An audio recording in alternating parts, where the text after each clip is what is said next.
my name is Lexi Hernandez. I am the pastor of Growth Co., our ministry for people in their 20s and 30s. Lane Smith and I, she's our children and youth director here at West, and she's also on the Growth Co. Leadership team. We went to Greensboro this past week for some leadership development training, and we did some amazing things in terms of Growth Co. So we created a new mission statement, which we had, Growth Co.'s been in the works for about a year now, and we had a mission statement, but we finally fine-tuned it this past week, and I just want to share it with you guys because I'm so proud of it, and I think it's just so wonderful for Growth Co., and this is what it is. Our mission is to build intentional relationships and explore spirituality through conversations so that we are a living network of curious minds.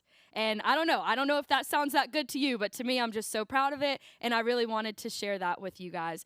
Another reason why I wanted to share it with you is because I still feel like I'm going to pee my pants every time I'm in this type of setting, because with Growth Co., everything is conversation-based. Like this picture right here, this was us on Friday. Some of us weren't pictured, but there were 15 of us who met at the Whitewater Center, and we went to the River Jam, which is where you can bring blankets, chairs, and just hang out on the lawn while a local artist performs on the stage. So we had so much fun, but there's nowhere in this picture where you can tell, like, yeah, Lexi's the pastor here. And so I'm very used to this setting. So this setting is still intimidating, but it's very fun and challenging. So I appreciate the opportunity every single time.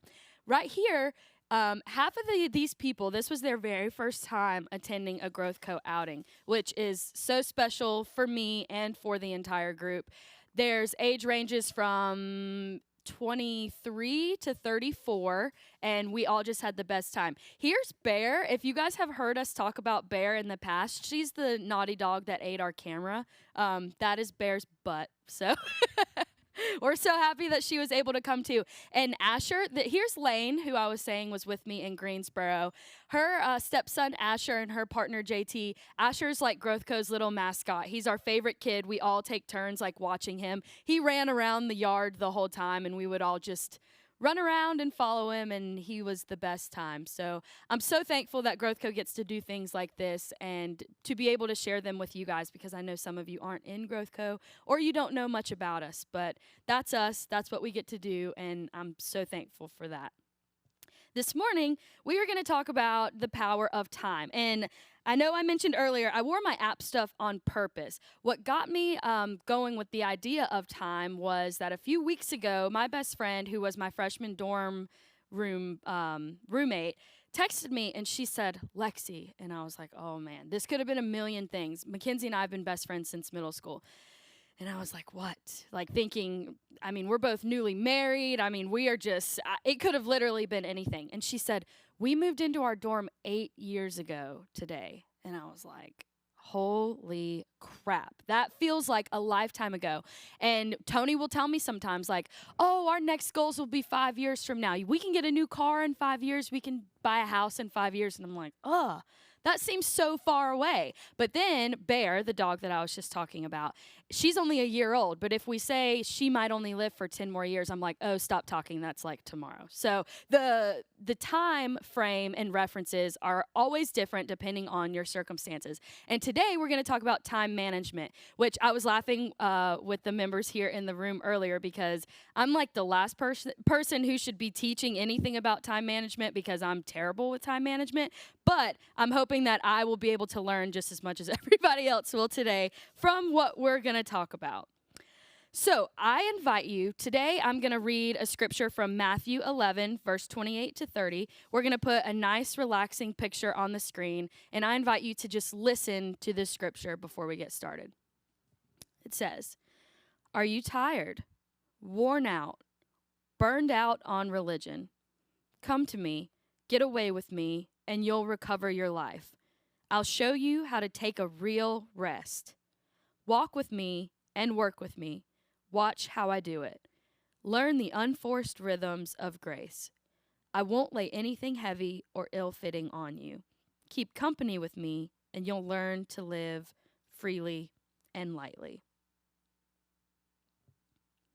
So, before we get started on some of the stories that I've heard about time or that I'd like to share with you today, I want you to check out this video. And yes, I'm showing my age. I'm 26 years old, and 2 of my reference videos today are TikToks, but I swear some of the best information that I've learned has been on TikTok. So, I invite you to watch this first TikTok, and because it's a TikTok, they're kind of quick. So pay attention, or if in the chat you say that you want to watch it again, that might be possible. I'm not sure. I did not ask Dave, but we may be able to do that as well. So she's going to talk about 2 ways that people perceive time. So we're going to watch it one time through, and then I'd love in the chat for you to say which way that you perceive time based on the video. Take a look. Everybody experiences time differently. There's actually 2 different ways that people say they perceive it, and to figure out which one you are, you just have to answer this question, okay? If I say the meeting on Wednesday got pushed forward by 2 days, what day is the meeting? If you said that the meeting is now on Monday, you have a time-moving perspective. But if you said that the meeting is now on Friday, you have an ego-moving perspective. An ego-moving perspective means that you see yourself moving forward through time, like sitting on a chair, rolling forward. The time-moving perspective means that you see yourself as stagnant and time is moving forward through you, like pulling the chair towards you on a rope. It's kind of crazy to think about, but All right. So, again, in the chat, if you will say if you thought that the meeting was going to be on Monday or Friday. I definitely said that the meeting was going to be on Friday, and of course I was intimidated by the fact that that was an ego-driven time perspective, because I was like, great, more ego stuff coming my way. But again, I'm going to try to find the positive in that and not take it too seriously. So this next TikTok is going to be about dopamine. Have you ever heard the phrase, time flies when you're having fun? Well, there's actually some truth to that, and check it out. And I'm sure it was. And when dopamine's flooding through your system, there's also something really cool, is it distorts your perception of time. It feels like time goes by very, very fast, but in looking back, it seems like a lot happened. Yes. Think about when you're bored in the doctor's office waiting room. It feels like it goes on forever, and you look back, guess what happened? Nothing. It's low dopamine state. So dopamine actually acts as it's like shooting a film at high frame rate. Yeah. Okay? So feels like a lot's happening. You look back and it goes by very fast, but you look back, a lot happened. So you batch things in time, and this is fundamentally important to how we work. If we look at experiences only in terms of how we experience them and not the aftermath, we miss a huge portion of life, and more importantly, we miss the opportunity to access the right behaviors and thoughts. See, TikTok's pretty cool. You can learn some things off of there. It's not just silly scrolling, although that's probably 80% of what I do. I love watching funny videos on TikTok, and that's part of my poor time management. I tell Tony every night, I'm like, I'm going to bed at 9 o'clock. My family and close friends call me grandma because I'm like determined to be in bed by 9 or 10 o'clock. But that does not mean I'm going to sleep at 9 or 10 o'clock. That means I'm cuddled up in bed and I'm watching TikToks for at least a couple hours, which is horrible, but I do that.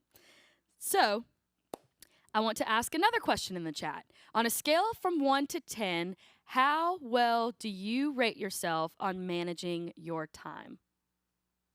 According to some recent studies, we are actually the busiest generation in the last 400 years.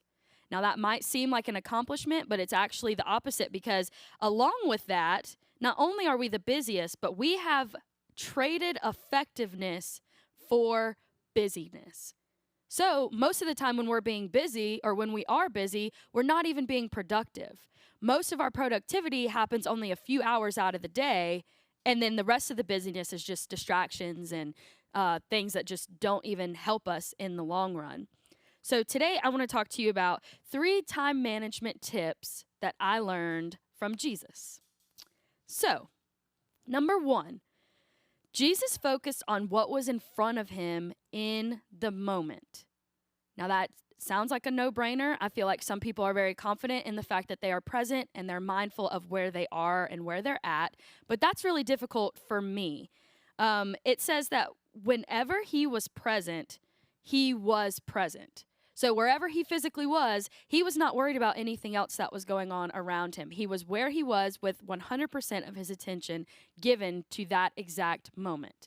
Living in the moment is something that I feel like people use laissez-faire, and it's more like a trend. Like, oh, live in the moment. Let's just have fun, have fun, have fun. But Jesus really encourages us to live in the moment, and that doesn't mean just do whatever comes to mind or do things randomly. It just means that whatever was intended for that moment, do it wholeheartedly. Give everything to that moment, and don't be worried about anything outside of that moment. He listened, he focused, and he took care of the tasks where he was without worrying about the things that were undone. That's special and that's important. And I can say if you do that now, I would consider that a true gift. I don't feel like I know many people who are able to do that, and I wish I could practice that more. So I really kudos to you if you can already facilitate and move in that way. Number 2, Jesus didn't worry about what was going undone. Now this was like mind-blowing to me because I feel like this is where I really get hung up on. Even if I'm spending time with someone or I'm sitting down doing something that should have my undivided attention, in the back of my mind, I've always got that, oh, well, later when I get home, I need to do the dishes. I need to do laundry. Oh, shoot, that assignment is past due for school. Oh, man, that work assignment is due. I'm always thinking about the undone things. But Jesus says, do not worry about the undone things. And actually, if you think about it, how many times did people run to Jesus and tell him he had to do something right now? Like the urgency when it came to people needing things from Jesus was constant. But how often did he withdraw to rest when there were so many needs that needed to be done? Jesus was able to determine what actually needed to be done in the moment versus what could wait. And sometimes when you wait, that doesn't even mean that you're putting it off. Maybe at the time that you think it should be done, that's not the time that it actually needs to be done. And I was like, I don't know, I felt that all of these should be common sense, but they're not. Even when I'm saying them right now, I've had these notes just for a few days, and I'm like, all right, yeah, that makes perfect sense. But even saying them out loud and trying to explain them, I don't know why these things don't come naturally to us. But it makes sense that we're the busiest generation in the past 400 years. So we didn't get there on accident. We must constantly be thinking about things that need to be done outside of where we're actually at. Number 3, this one just, I know I said number 2 blew my mind. All 3 of these blew my mind. But this one is just really like, I've never heard of this before. And I think it will change my life and your life if we really listen to it. Number 3 is Jesus didn't try to achieve balance. And like, what the heck? I'm always talking about, oh, I don't have good work-life balance. Oh, I don't have good balance in life in general.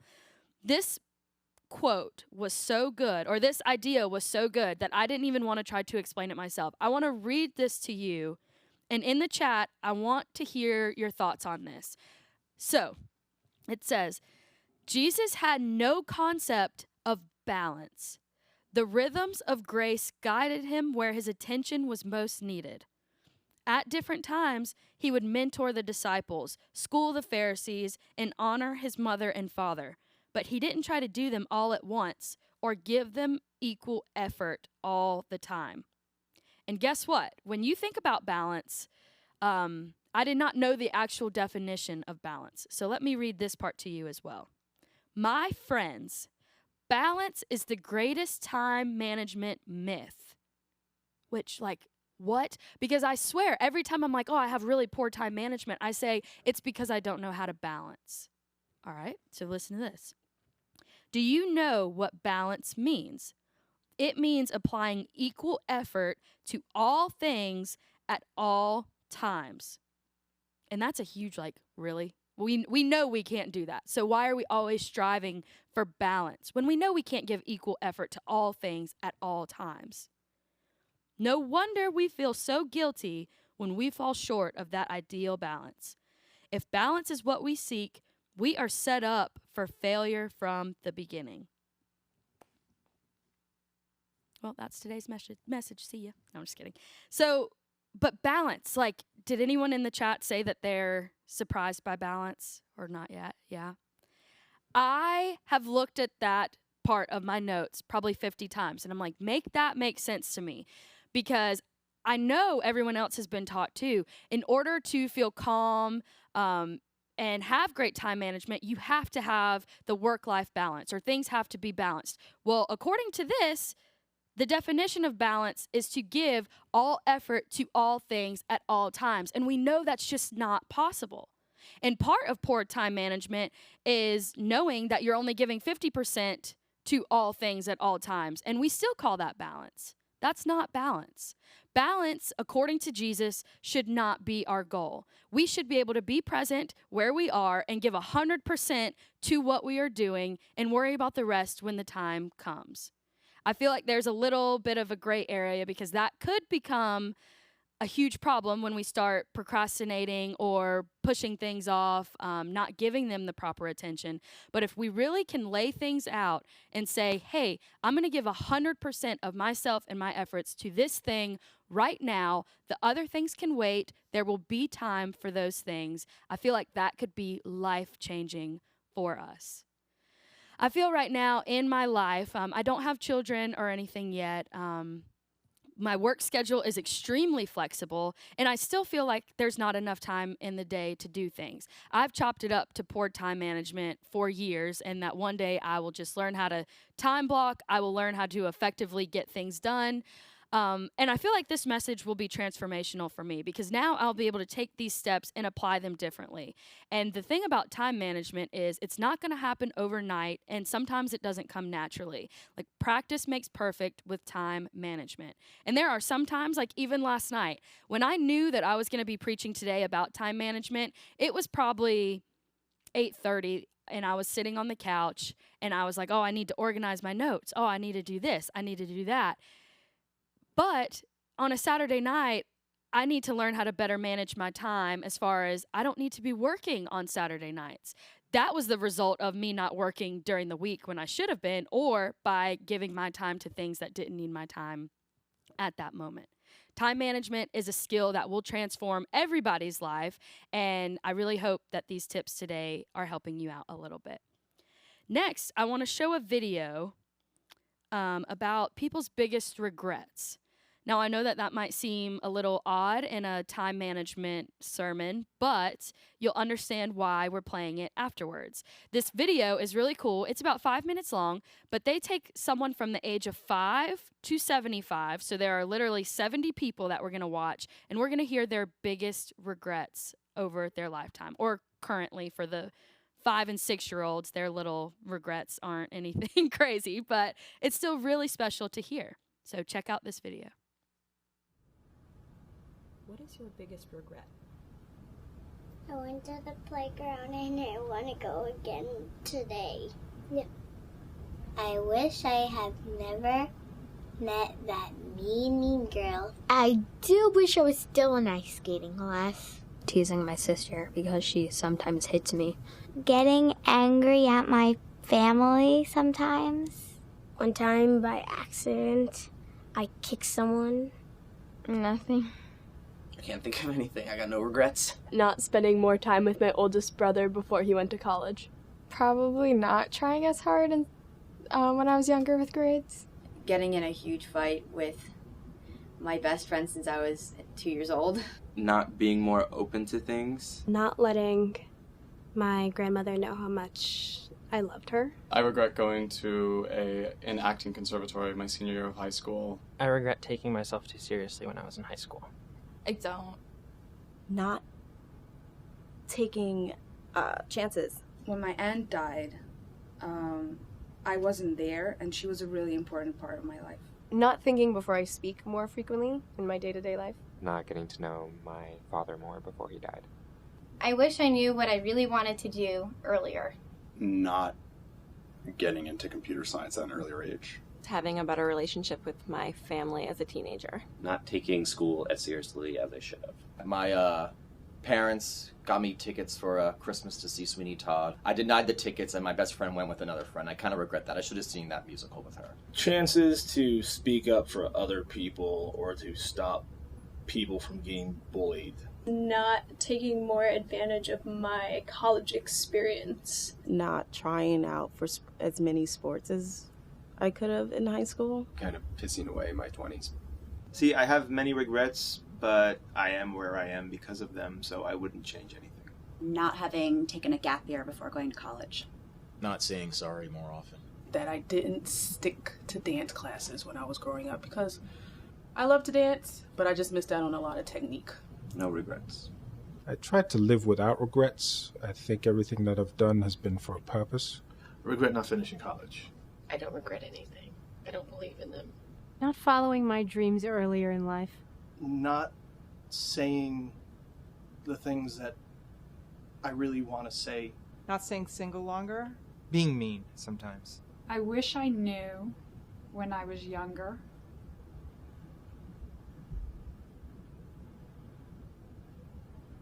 how wonderful I was. That I probably should have gone to Columbia University first. I've kind of moved around a lot while my kids were little, and I sort of regret not being in maybe one or at least two solid places. Not keeping in touch with people I probably should have kept in touch with.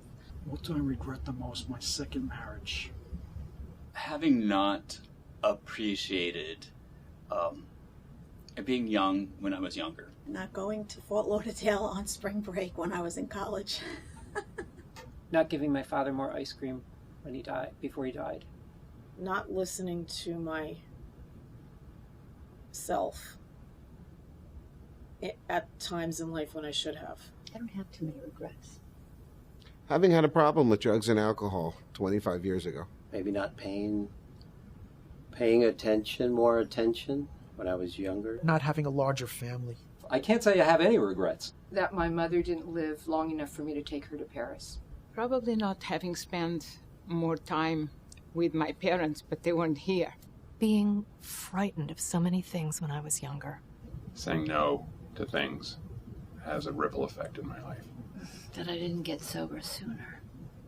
For not knowing when I was younger what I know now.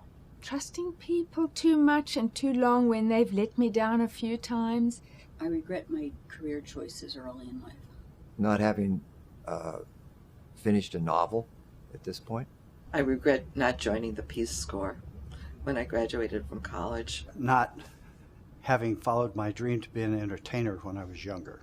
I do regret that I didn't think I'd be a good parent. I needed to be in a position where I had to file for divorce because I think that affected my daughter greatly. I think that was the only choice I had, but somehow I wish that could have been different.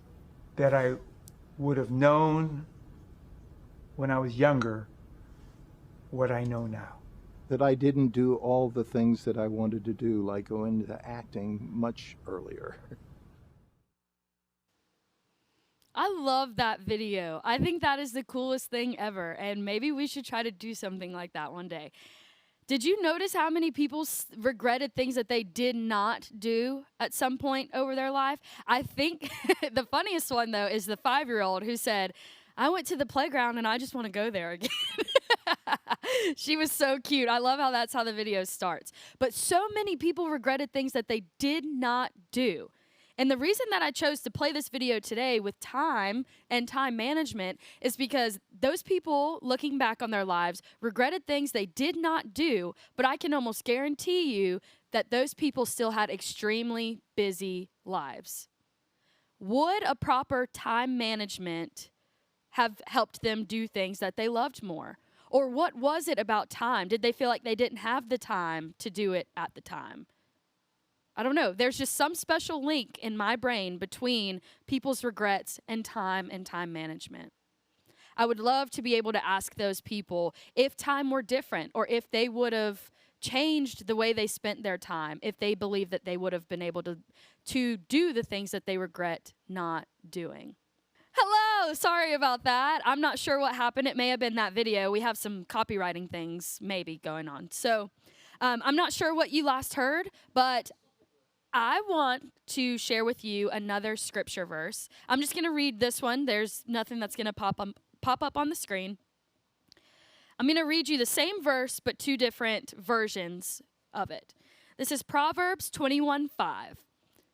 The first version says, "The plans of the diligent lead to profit, as surely as haste leads to poverty." And the second version says, "Careful planning puts you ahead in the long run. Hurry and scurry puts you further behind." Now, these really resonate with me, and they make sense to me because in my personal life, I am very fast-paced, very I'm ready to get things done. I try to accomplish 20 things in one day, and Tony is the slowest person I've ever met in my life. Now, we know God has a sense of humor, and I truly believe that that's one of the reasons why we're married. We're trying to teach each other how to live either more quickly, or more slowly. He always yells at me when I'm in a hurry and I'm really stressed, and he just is like, slow down. The things that are supposed to happen will happen, and if they don't happen today, we'll get to them the next day. And I'm always yelling at him like, hurry up, we have so much to do, we have so much to do. Something that someone shared with me on Friday night at the Growth Co gathering, was that we live in this world that's just always in the tension area of living as if we have an entire life ahead of us, or living as if we have no more time left and that our life is going to be over tomorrow. I feel like I live more in my life is going to be over tomorrow, and I try to rush through everything. I try to accomplish as much as possible. And to me, that's how I measure success. But at the end of the day, after I've checked off 20 things on my to-do list, I'm exhausted, I'm burnt out, I feel like I have no room for passion or for real rest. I'm already even if I checked off 20 things for the day, I'm worrying about what my 20 things for the next day are going to be. And although that's not a terrible way to live, it's good to have goals and to work towards things. It's exhausting, and I truly do not know how to actually rest. Now, on the other hand, sometimes when you live like you've got the eternity left in your lifetime, or you've got a full 80 more years of your life, you don't get done the things that you can get done, or that you should get done, or that you actually want to get done. Time is such it's a hard thing to not take advantage of. It truly, truly is. But I believe if we do these things today that we've talked about so far with time management, we can get so much done, and we can have a successful life with equal rest, work, passion, and anything else that we want to spend our time on, or that we feel called to spend our time on. This last video, I hope it doesn't turn us down again. It might, but we'll see how far we get through it. It is going to talk to us about the Pareto Principle. And some of you may know this. When I talked to Dave earlier this morning, he was like, yeah, my business follows this principle. So it may be common sense to you guys, or you may have heard of it before. But this is the Pareto Principle, also known as the 80-20 rule. It's a theory maintaining that 80% of the output from a given situation or system is determined by 20% of the input. We have a video that will further explain this, so I invite you to check it out.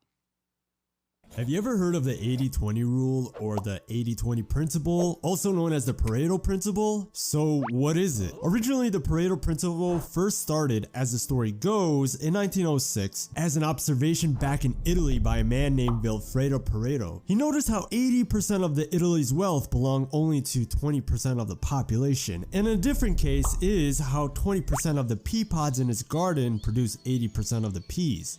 Again, just to clarify, the Pareto Principle first started as an observation, and it's not a law of nature that most things in life are not distributed evenly. Okay, so you might be already wondering, alright, cool, so what does this observation really have to do with me? What does this really have to do with achieving more by working less? Well, in this video, you'll learn on what the 80-20 rule is and how vital this principle can really be for you when applied correctly into your life, which has shown to drastically improve productivity in a lot of people's lives. So, let's talk about it. Psst, drop a like. Alright, so the Pareto Principle helps you realize that the majority of the results come from a minority of inputs. In short, 20% of the input creates 80% of the results, or vice versa, 80% of the input creates 20% of the results. Interestingly, in today's current day and age, Vilfredo is still not far off that 20% of the world's population controls about 82.7% of the wealth. So here's the story for you to understand how the 80-20 can really affect people's lives. There are two guys, one is Fred and the other is Jerry. Fred is a hardworking man. He's the guy that you always see him working non-stop at his job, at home, almost everywhere. He's on the run trying to get tasks done, trying to pay the bills, trying to fix things, manage everything. And then there's Jerry. This man is kind of like the opposite of Fred. He works about 3 hours a day, and the rest of the day he does whatever he wants, when he wants, and seems to always have the ability to enjoy hanging out with his friends and family. Now, let me ask you something. Who do you think is more productive?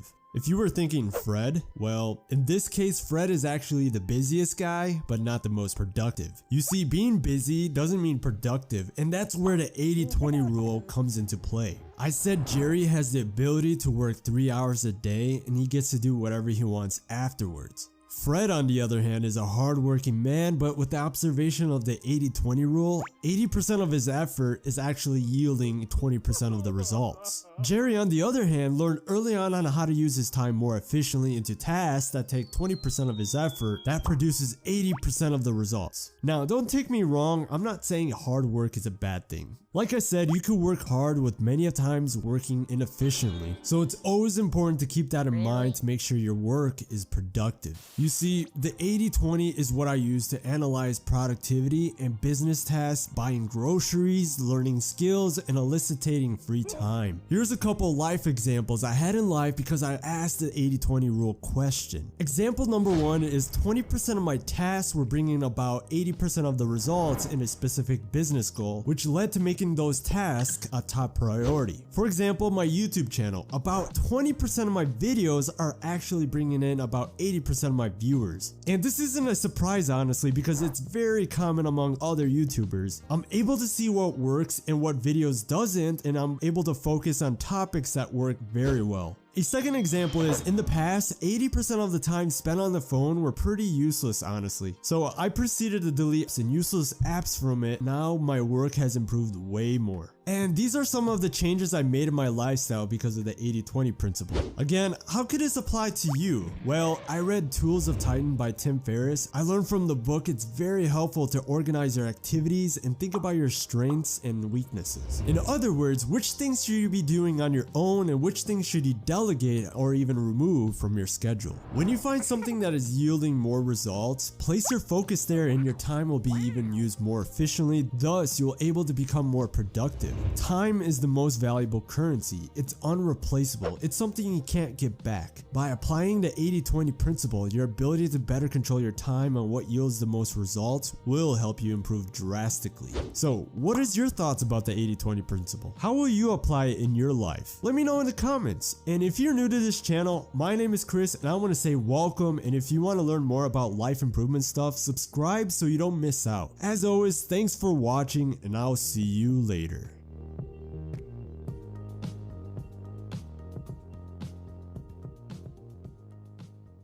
The 80-20 rule, that sounds so nice to me. I'm like, I would love to work 20% as hard and get 80% of the results. It sounds so nice because, like I said, I feel busy all day, every day. I do not know how to relax, but I feel like I'm not productive. Like, I feel like I don't make actual progress. So following this 80-20 rule moving forward is really going to be helpful for me personally, and I hope that you guys were able to get something out of it as well. So just to wrap up, I want to reread to you the 3 time management tips from Jesus. 1, he focused on what was in front of him in the moment. 2, he didn't worry about what was going undone. And 3, he didn't try to achieve balance. Those 3 concepts mixed with the 80-20 rule can really transform our lives in terms of time management. The TikTok video that some of you asked for us to play again, we're going to post it on social media on the West Facebook page sometime this week. And if you guys want links to all of the videos that were shared, we can arrange that as well. So I would love for you guys to pray with me as we ask for help with time management. Let's pray. Dear Lord, thank you so much for the ability to have time during the day. Any time is good time, and if we can learn how to practice time management well, we can achieve so much in our personal life, in our spiritual life, and in the health and wellness of us overall as human beings. Thank you so much for the gift of each and every day. And although we don't know how much longer we have on this earth, it is my hope that moving forward with these tips and with the help of Jesus and the way that he lived his life, we can really make an impact on the world, for ourselves, and for those around us. With your help, anything is possible. And I'm sorry, I did not know that this was going to come up, but Lexi can even learn time management with your help. It is in your name that we pray. Amen. Thank you so much for being with us this morning. I really hope that this was helpful for you.